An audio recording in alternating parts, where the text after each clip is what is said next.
I start the pattern making process by wearing my body shaper. In my paper, you can read how I describe its relation to Riemann sums and approximating the area under a curve using rectangles. I based my pattern on two bodysuits that already fit me pretty well. They each had different aspects that I liked in terms of the cut and the fit. And I projected the parts that I liked onto a flat surface. And I created an axis of symmetry down the middle of the garment. That way, I could make sure that the left and right sides of the garment were perfectly symmetrical. I repeated the process for each leotard that I was using to make pattern parts. I then layered the pieces on top of each other to make sure that they had the exact same width. I traced the curve from one pattern onto another in order to make sure that the pieces could be sewn together perfectly, as fabric. In order to line them up vertically, I knew that I had to extend the front piece, so I split it in the center to get the desired front top, bottom, and back center. I filled the negative space between the front top and bottom, and then I extended the top and bottom to meet the ends of the back pattern. Creating a new front pattern will help me save time in the future. Instead of sewing 3 or 4 different pieces of fabric together, now I can cut out and sew 2 pieces, which will save time, fabric, and thread. The first prototype that I sewed was too tight, so I realized I needed to expand the size of my patterns. Because there is a direct relationship between surface area and volume, I traced a fixed distance outside of the original pattern, effectively scaling it in Euclidean geometry.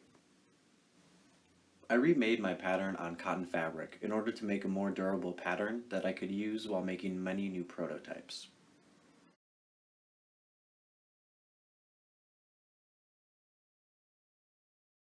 Another element that I didn't think about was striping. So when I made my first prototype of this using the striped fabric, it looked fine, stripes on the front and back, but when you look at the side and how the seams are attached, the stripes don't line up. And so when you're making a costume, you want it to look good from all angles when you're turning. So I'm going to remake this, and I'm going to try to figure out how to line these up properly.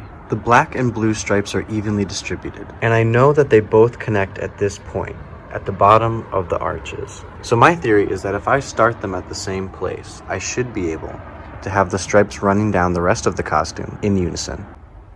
And it worked! So a big part of costume design is figuring out how to make the most out of the fabric you have. And so this is all the fabric I have left for that blue and black stripe material. And I wanted to make a skirt.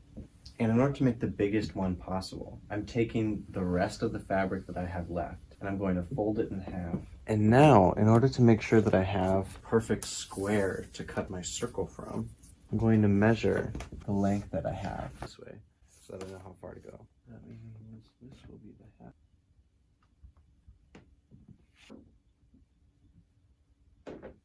I know that my waist is about 30 inches. It means the circumference of the circle I'm about to be cut has to be 30 inches. However, I've experienced a lot of stretch with this material. So, to account for that, I'm going to make this just 4.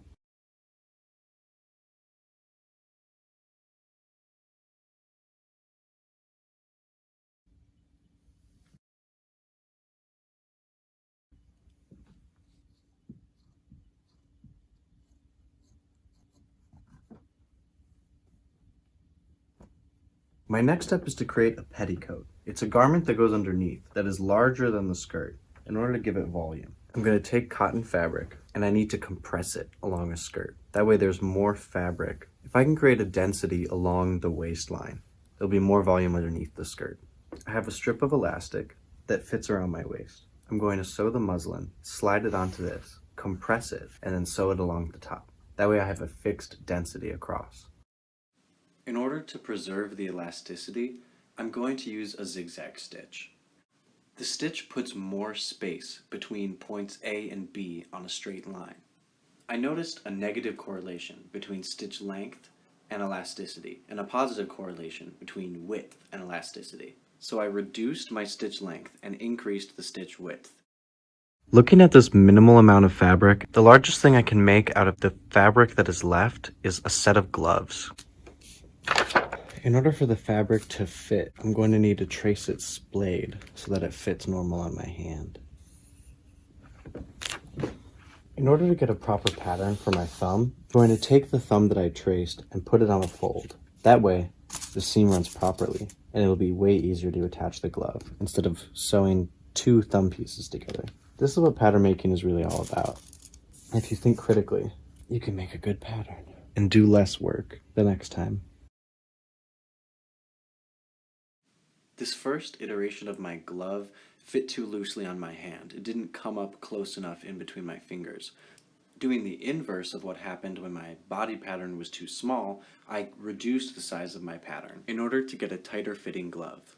In order to perfectly replicate this piece again on the other side, I'm using parallel lines in order to make sure that I have all the right colors lined up. So now that I have the glove, conveniently realized that the thumb hole is all black. So that means now when I go to cut out this thumb piece, which goes around here, I'm going to want to start this bottom piece at black in order to be tenuous. Now that I have the finished glove, I think I'm going to add some ruffles to it. And in order for them to match the outfit, I'm just going to take the exact same pattern that I used for my petticoat, and I'm going to scale it down into a size that fits my wrist instead of my waist. So in order to attach the frill to the glove, I need to create a wristband. And in order to do that, so it's not a perfect circle. So here I can see I'm a little more than 7. But since you have to take in the stretch of the material, I'll probably give myself 6.